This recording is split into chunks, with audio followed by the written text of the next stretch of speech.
Hello friends, आप सभी का हमारे इस यूट्यूब चैनल पर एक बार फिर से बहुत बहुत स्वागत है। आज हम लोग ग्रामर के एक अलग से और बेहतरीन, जिसको हम कह सकते हैं मजेदार एक कॉन्सेप्ट लेने वाले हैं, जिसपे क्वेश्चन अक्सर पूछे जाते रहते हैं एसएससी में भी, बैंकिंग में भी, अदर एग्जाम्स में भी। और ये अलग अलग जगह पर बिखरे हुए पार्ट हैं, तो उसको हमने एक जगह समाहित करने का प्रयास किया है ताकि कम समय में आप तेजी से इनको समझ पाएं और रिवाइज कर पाएं। आज का जो टॉपिक है slang and superfluous usages in English. देखिए, जैसे इंग्लिश में होता क्या है कि बहुत सारे ऐसे वर्ड हैं जो आम बोलचाल में या लोकल लैंग्वेज में काफी प्रचलन में आ जाते हैं, लेकिन जब हम उनको ग्रामर के नजरिए से देखते हैं तो वो उनका यूज गलत माना जाता है। हमारे हिंदी में भी इसी तरीके से होता है। आपने देखा होगा बहुत सारे ऐसे वर्ड हैं जो हम आम बोलचाल में तो यूज करते हैं, लेकिन रिटन लैंग्वेज में उनको उस तरीके से सही नहीं मानते हैं हम। तो सेम वही चीज इंग्लिश लैंग्वेज के भी साथ है। बहुत सारे ऐसे वर्ड जो आम बोलचाल में प्रचलन में है, लेकिन लैंग्वेज में रिटन लेवल पर ग्रामर के स्तर पर उनको हम सही नहीं मानते, उन्हीं को हम स्लैंग कहते हैं। यही चीज स्लैंग है आपकी। और सेकंड पॉइंट आपका है सुपरफ्लुअस। सुपरफ्लुअस का क्या सेंस हुआ कि कई बार ऐसा होता है कि हम एक ही सेंस वाले एक से ज्यादा शब्द एक साथ लिख देते हैं, और एक ही सेंस वाले अगर दो शब्दों को, दो वर्ड्स को हमने एक साथ लिख दिया तो वो सेंटेंस का जो मीनिंग है वो एक्स्ट्रा हो जाता है। और ऐसा यूज हमेशा इंग्लिश में गलत माना जाता है। जहां तक हो हमें इससे बचने की कोशिश करनी चाहिए। तो आज की जो क्लास है उसमें हमने इसी तरीके के बिखरे हुए स्लैंग और सुपरफ्लुअस यूजेज को एक साथ आपके लिए लिया है, ताकि आने वाली कोई भी एग्जाम्स हो उसमें आप अपना बेहतर दे पाएं और एक जगह इसको तेजी से समझ के रिवाइज कर पाएं। तो चलिए आज की क्लास स्टार्ट करते हैं और देखते हैं। एक तरफ मैंने इनकरेक्ट दिया है और एक तरफ करेक्ट दिया है कि हम लोग ज्यादातर बोलते क्या है और उसको रिटन लैंग्वेज में किस हिसाब से गलत माना जाता है। ठीक है, तो एक एक देखते हुए चलेंगे। जैसे अगर हम लोग बात करें कजिन की, तो अक्सर हम लोग बोलते हैं कजिन ब्रदर या सिस्टर, ये गलत माना जाता है और इसकी जगह हम लोग क्या यूज करते हैं, कजिन। चचेरा भाई या बहन है तो कजिन ब्रदर या सिस्टर न लिख करके कजिन लिखा जाता है। इसी तरीके से कल्पना करिए या मान लीजिए, इसके लिए हम लोग सपोजिंग इफ लिखते हैं। लेकिन सपोजिंग का भी मतलब मानना है और इफ भी कल्पना को ही दर्शाता है, इमेजिनेशन को ही दर्शाता है। तो सपोजिंग और इफ दोनों साथ साथ नहीं लिखते, केवल सपोजिंग लिखेंगे तो सही हो जाएगा। सेम इसी तरीके से सपोज और इफ, कल्पना करना या मान लेना। काश ऐसा होता, काश मैं एक पक्षी होता। तो if I were A bird या सपोजिंग आई वर ए बर्ड, दोनों में से किसी एक को ही लिखना है। तो सपोजिंग इफ जो लिखा हुआ है वो गलत है। या तो आप सपोज यूज करिए या इफ यूज करिए। सेम यही चीज यहां पे है, या तो सपोजिंग यूज करिए या इफ यूज करिए, दोनों को मत यूज करिए। आगे आइए, काइंडली रिक्वेस्टेड। काइंडली रिक्वेस्टेड, तो रिक्वेस्टेड का भी मतलब होता है किसी से रिक्वेस्ट करना, और काइंडली भी उसी विनम्रता को दर्शाता है। तो दोनों वर्ड्स एक साथ यूज करना सुपरफ्लुअस माना जाता है। इसका सही क्या होगा, रिक्वेस्टेड। तो ये देखिए इधर इनकरेक्ट यूज दिए गए हैं। आगे आइए, फाइनल कंक्लूजन। फाइनल माने अंतिम, और कंक्लूजन का मतलब क्या होता है, निष्कर्ष या निचोड़। तो अब देखिए फाइनल भी अंतिम है, कंक्लूजन भी अंतिम ही होता है, सबसे अंत में हम निष्कर्ष देते हैं। तो ये दोनों जो वर्ड हैं वो सुपरफ्लुअस हो जा रहे हैं। फाइनल भी अंतिम का सेंस दे रहा है और कंक्लूजन भी अंतिम का सेंस दे रहा है। तो इसलिए हम इन दोनों वर्डों का यूज साथ साथ नहीं करते हैं। हम केवल कंक्लूजन लिख देंगे तो वो सही सेंस आएगा, कंक्लूजन के साथ फाइनल लिखेंगे तो सुपरफ्लुअस हो जाएगा। ठीक है, अब जैसे एक वर्ड है फ्रीशिप, तो अक्सर हम लोग फ्रीशिप यूज करते हैं छात्रवृत्ति के सेंस में, लेकिन फ्रीशिप नहीं यूज होता, ये स्लैंग है एक तरीके का। सही वर्ड होगा फ्री स्टूडेंटशिप। उसी तरीके से लेक्चररशिप, ये वर्ड यूज किया जाता है, ये भी एक तरीके का स्लैंग है। लेक्चररशिप सही शब्द नहीं है, आपको जब यूज करना है तो लेक्चरशिप यूज करना है। तो ये देखिए रॉन्ग इस साइड लिखा हुआ है, उसका राइट क्या है वो आपने इधर लिखा हुआ है, थोड़ा उसको आप मिला लीजिएगा। ठीक है, तो यहां तक की बातें आप समझ गए, कौन स्लैंग है कौन सुपरफ्लुअस है, इनकरेक्ट में क्या होगा और करेक्ट उसका हम लोग क्या बनाएंगे। आगे चलते हैं, फ्यूनरल सर्विस। फ्यूनरल माने अंत्येष्टि संस्कार। जब कोई व्यक्ति की मृत्यु हो गई तो मृत्यु के बाद जो दाह संस्कार इत्यादि किया जाता है उसको फ्यूनरल सर्विस अगर हम लिख रहे हैं तो ये सुपरफ्लुअस हो जाता है, क्योंकि फ्यूनरल का मतलब ही होता है दाह संस्कार। उसके साथ अलग से ये जो सर्विस वर्ड लिखा हुआ है इसको यूज करने की आवश्यकता नहीं है। इसीलिए देखिए करेक्ट में क्या लिखा हुआ है, फ्यूनरल। केवल फ्यूनरल लिख देंगे तो सही हो जाएगा। आगे आइए, अब देखिए कई वर्ड मैंने एक साथ लिए हैं, जैसे रिटर्न। रिटर्न मीन्स वापस लौटना, रिटर्न वापस लौटने के लिए। रिट्रीट पीछे की तरफ हटना। रीराइट दोबारा से लिखना। रिकॉल फिर से याद करना, रिसीट पीछे की तरफ हटना, रिकेस रीइंबर्स किसी चीज का फिर से भुगतान करना, जैसे भी आप गवर्नमेंट डिपार्टमेंट में आएंगे तो आपको मेडिकल फैसिलिटी मिलेगी, और कई बार ऐसा होता है कि आपने इलाज तो अपने से करा लिया, बाद में वो पैसा रिइंबर्स हो जाता है, माने वो पैसा का फिर से आपको भुगतान कर दिया जाता है। तो रिइंबर्स का मतलब पुनर्भुगतान करना। तो ये सारे वर्ड जो है इसमें वापस का एक भाव है, जैसे रिटर्न माने वापस लौटना, रिट्रीट पीछे की तरफ हटना, रीराइट फिर से लिखना। तो यहां दोबारा का एक सेंस है, और इसीलिए इन सारे शब्दों के साथ, जैसे रिटर्न है, रिट्रीट है, हम बैक या फिर अगेन, इन दोनों ही शब्दों का अगर यूज किया गया है तो वो कहीं न कहीं सुपरफ्लुअस माना जाता है, क्योंकि एक ही सेंस बार बार आ रहा है। तो हम केवल रिटर्न लिखेंगे, केवल रिट्रीट लिखेंगे, केवल रीराइट लिखेंगे, केवल रिकॉल लिखेंगे, केवल रिइंबर्स लिखेंगे, केवल रिसीड लिखेंगे, केवल ये सारे वर्ड हैं आपके रिकॉल, इन्हीं शब्दों को लिखेंगे। इनके साथ बैक या अगेन इनमें से कोई वर्ड आ रहा है तो गलत है। जैसे रिटर्न बैक लिखा हुआ है तो रिटर्न के साथ बैक लिखने की कोई आवश्यकता नहीं है, केवल रिटर्न लिखेंगे, सही है। उसी तरीके से रिट्रीट बैक आ रहा है तो रिट्रीट के साथ बैक लिखने की जरूरत नहीं है। इस तरह रिराइट अगेन लिख दिया गया, रिराइट अगेन, तो रिराइट का मतलब ही होता है दोबारा से लिखना। अब उसके साथ अगर हम अगेन जोड़ देंगे तो वो कहीं न कहीं सुपरफ्लुअस हो जाएगा। तो आपको समझना है कि ये जो वर्ड हैं इनका ऐसा मीनिंग है कि इनके साथ अगर बैक लगा रहे हैं तो भी सुपरफ्लुअस हो रहा है, और इनके साथ अगर अगेन लगा रहे हैं कुछ शब्दों के साथ तो भी वो सुपरफ्लुअस हो रहा है। तो हम इनके साथ बैक और अगेन शब्दों को यूज नहीं करेंगे, ये गलत है, बल्कि ऐसे ही इनको लिखा जाता है। आगे कॉन्सेंसस ओपिनियन, एक आम सहमति, आम विचारधारा, कंसेंसस माने जिसमें सहमति हो जाए। तो सहमति के साथ ओपिनियन लिख रहे हैं, ओपिनियन माने राय होती है, तो जब ऑलरेडी कंसेंसस हो गई है, एक आम राय है, एक सहमति है, तो अलग से ओपिनियन लिखने की आवश्यकता नहीं है, केवल हम कंसेंसस लिखेंगे, उसके साथ ओपिनियन नहीं लिखते हैं। उसी तरीके का वर्ड है कंसल्ट हस्बैंड ऑब्लिक वाइफ। तो कंसल्ट हस्बैंड या कंसल्ट वाइफ दोनों गलत है, क्योंकि कंसल्ट का मतलब ही होता है हस्बैंड और वाइफ, कंसल्ट का मतलब ही होता है हस्बैंड और वाइफ, और उसके साथ अलग से अगर हम हस्बैंड लिख दें या अलग से वाइफ लिख दें तो ये कहीं न कहीं सुपरफ्लुअस हो जाता है, और इसलिए हम लोग केवल कंसल्ट का यूज करते हैं, जो सेंस देता है हस्बैंड और वाइफ का। कंसल्ट का क्या मतलब है, हस्बैंड और वाइफ, पति या पत्नी। आगे देखते हैं कावर्ड मैन, कायर व्यक्ति।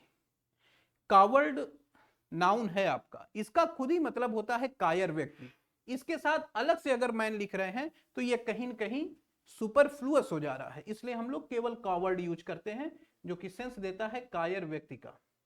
इसके साथ अलग से मैन लिखने की आवश्यकता नहीं है, इस चीज को आपको ध्यान देना है। और ये कावर्ड क्या है, नाउन है एक तरीके का। आगे आइए, फ्ली अवे। फ्ली का मतलब होता है भागना, फ्ली का मतलब भागना होता है, और इसके साथ हम लोग अलग से अगर अवे लगा रहे हैं तो कहीं न कहीं ये सुपरफ्लुअस हो जा रहा है। क्यों? क्योंकि अगर आप फ्ली का मीनिंग देखें तो फ्ली बराबर होता है run away, flea equal to run away.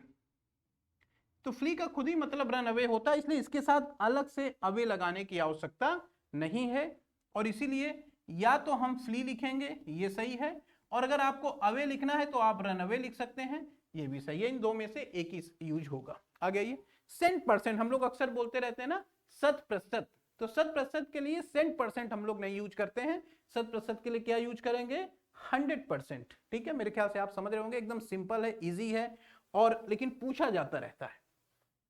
अक्सर हम लोग mutual friend, he is my mutual friend, तो हम लोग जनरली म्यूचुअल फ्रेंड नहीं यूज करते हैं, क्या यूज करते हैं, कॉमन फ्रेंड। कोई अगर एक ऐसा मित्र है, मान लीजिए कोई सुरेश है, सुरेश मेरा भी मित्र है, आपका भी मित्र है, तो he is our common friend हो जाएगा, इसको ध्यान दीजिएगा। म्यूचुअल इंटरेस्ट, कोई ऐसी बात है जो हमारे भी हित की है और आपके हित की भी है, जिससे आपको भी फायदा होगा, आपको हमारा भी फायदा होगा, तो वो हमारा म्यूचुअल इंटरेस्ट नहीं होगा, वो क्या हो जाएगा, कॉमन इंटरेस्ट होगा।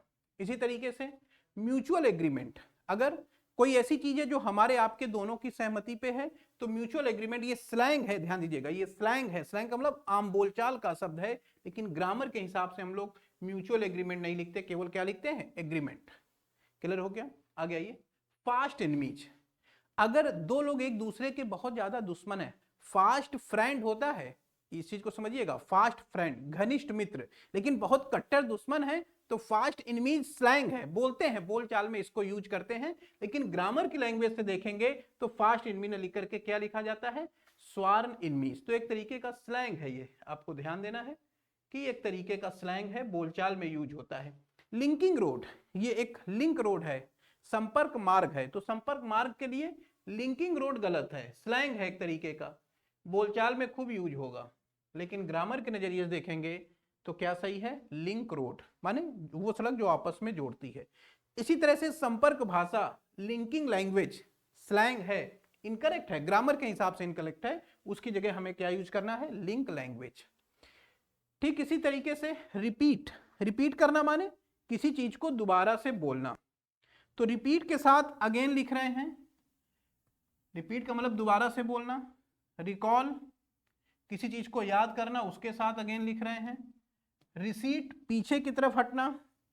रिगेन, फिर से प्राप्त करना, उसके साथ अगेन लिख रहे हैं। या फिर रीराइट, जैसा कि पीछे आया हुआ, मैं दोबारा से लिख दे रहा हूं, रीराइट अगेन।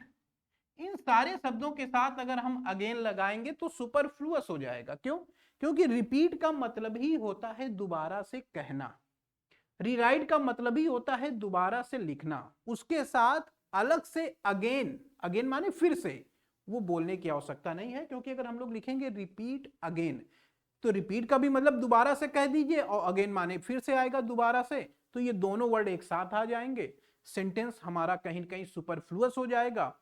और ऐसा यूज इंग्लिश में गलत माना जाता है जहां एक ही सेंस वाले दो शब्द एक साथ लिख दिए जाएं। तो इन सारे वर्डों में जो अगेन है वो गलत है, हटा लेंगे तो सही हो जाएगा। तो ये सारे गलत लिखे हुए थे, ये सारे सुपरफ्लुअस यूजेज हैं। रिपीट अगेन ना होके केवल रिपीट होगा, रिकॉल ना होके अगेन ना होके केवल रिकॉल होगा, रिसीड अगेन ना होके केवल रिसीड होगा, और रिगेन अगेन ना होके केवल रिगेन होगा। और इसी तरीके से रीराइट अगेन ना होके केवल क्या होगा, रीराइट होगा। आगे चलते हैं, मेरे ख्याल से आपको समझ में आ रहा होगा, कोई बहुत वैसा नहीं है।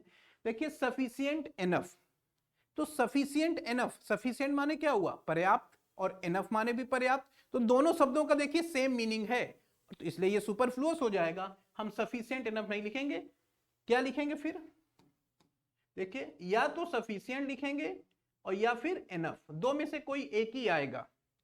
कंपैरेटिवली बेटर, कंपैरेटिवली का भी मतलब हुआ तुलनात्मक रूप से, और बेटर खुद कंपैरेटिव डिग्री में आपने लिख दिया, तो कंपैरेटिवली बेटर सुपरफ्लुअस हो जाता है, नहीं यूज करते हैं। क्या यूज करना है, देखिए या तो केवल बेटर लिखिए, केवल बेटर लिखिए कंपैरेटिव डिग्री, और या अगर आप कंपैरेटिवली लिख रहे हैं तो उसके साथ पॉजिटिव डिग्री आएगी, कंपैरेटिवली गुड आप लिखेंगे। तो ये दोनों सही हैं, माने अगर आपको कंपैरेटिवली लिखना है तो कंपैरेटिवली गुड लिखिए, और अगर बेटर लिखना है तो केवल अकेले बेटर आएगा, उसके साथ कंपैरेटिवली नहीं लिखेंगे।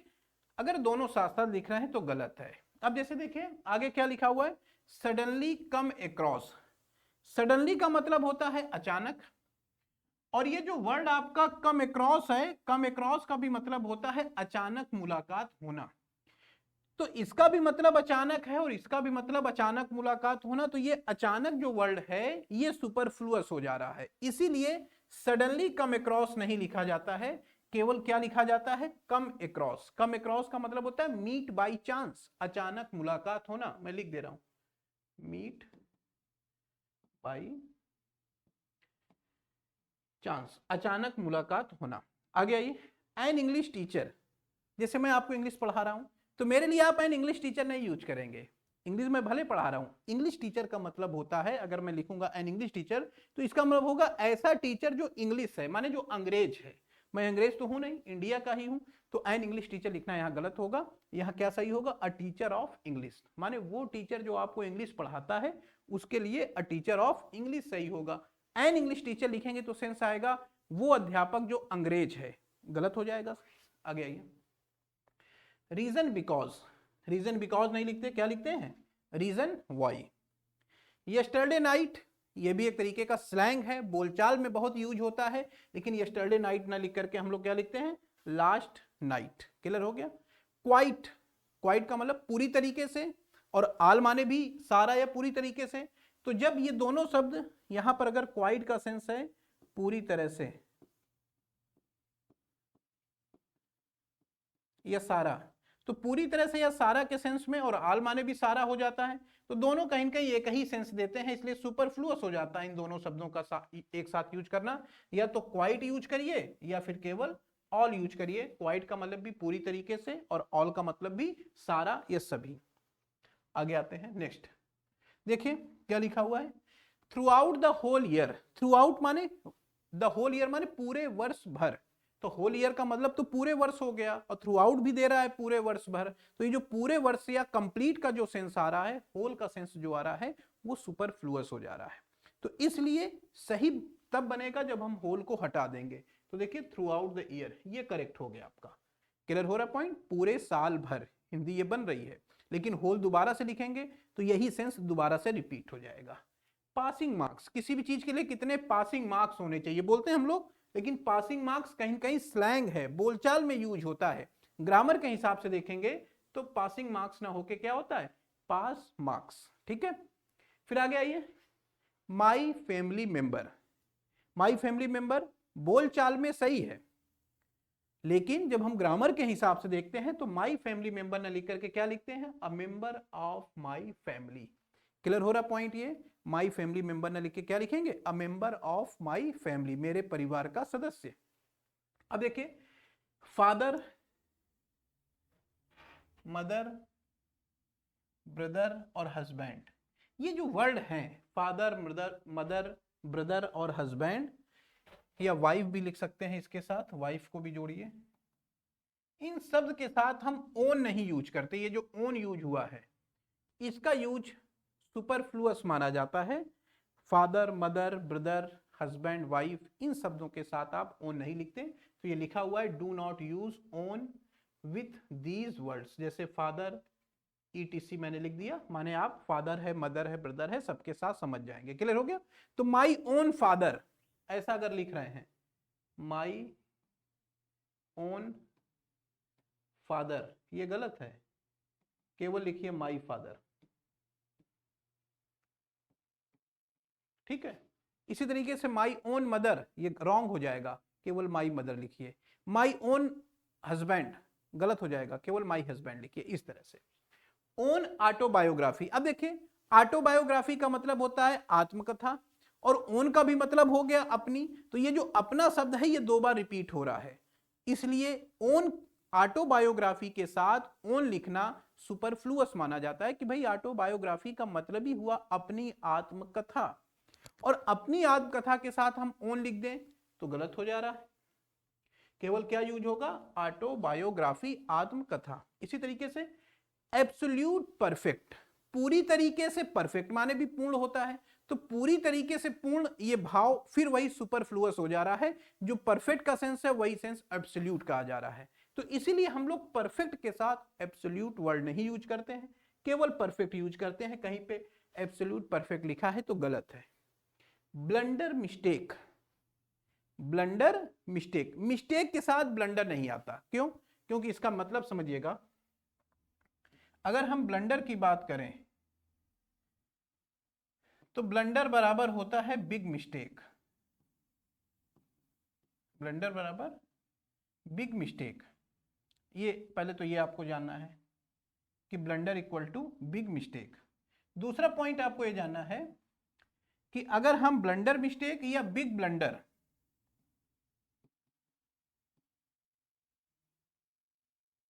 ये भी गलत है, बिग ब्लंडर लिखना भी गलत है और ब्लंडर मिस्टेक लिखना भी गलत है। क्यों गलत है, अब आप देखिए, क्योंकि ब्लंडर का मतलब ही मिस्टेक से होता है, तो अगर ब्लंडर के साथ मिस्टेक लिख रहे हैं तो गलत हो जाएगा, और बिग ब्लंडर लिख रहे हैं तो भी गलत है। क्यों, क्योंकि ब्लंडर में ऑलरेडी एक बिग है, तो इसलिए बिग ब्लंडर लिखना भी गलत है। तो ब्लंडर मिस्टेक, इस चीज को आपको थोड़ा मैं हाईलाइट कर दे रहा हूं, आप समझिएगा इस चीज को कि ब्लंडर मिस्टेक ये चीज ये भी गलत है, और बिग ब्लंडर ये जो है ये भी गलत है। क्यों गलत है, उसका कारण यहां मैंने बताया कि ब्लंडर बराबर बिग मिस्टेक होता है, इसीलिए ब्लंडर के साथ ना तो बिग आएगा और ना ही मिस्टेक आएगा। ब्लंडर जब भी लिखना है अकेले ही लिखा जाएगा, केवल ब्लंडर ही लिखेंगे। पॉइंट क्लियर हो रहा है? ब्लंडर लिख सकते हैं या अ बिग मिस्टेक लिख सकते हैं। मिस्टेक के साथ बिग लगाइए, कोई दिक्कत नहीं है, लेकिन ब्लंडर के साथ ना तो मिस्टेक लगाइए और ना ही बिग लगाइए। समझ गए होंगे आप इस चीज को। आगे आइए, रेपुटेड रॉबर या क्रिमिनल। रॉबर माने लुटेरा, क्रिमिनल माने अपराधी, लेकिन रेपुटेड नहीं हो सकता, क्योंकि रेपुटेड जो वर्ड है प्रतिष्ठित, वो पॉजिटिव सेंस का है, जबकि रॉबर या क्रिमिनल जो है वो निगेटिव होते हैं, नकारात्मक छवि होती है उनकी। तो नकारात्मक छवि वालों के लिए हम लोग क्या वर्ड यूज करेंगे? नोटोरियस। तो ध्यान दीजिएगा, ये स्लैंग है। रेपुटेड रॉबर या क्रिमिनल लिख रहे हैं तो गलत है, सही क्या होगा? नोटोरियस रॉबर या क्रिमिनल।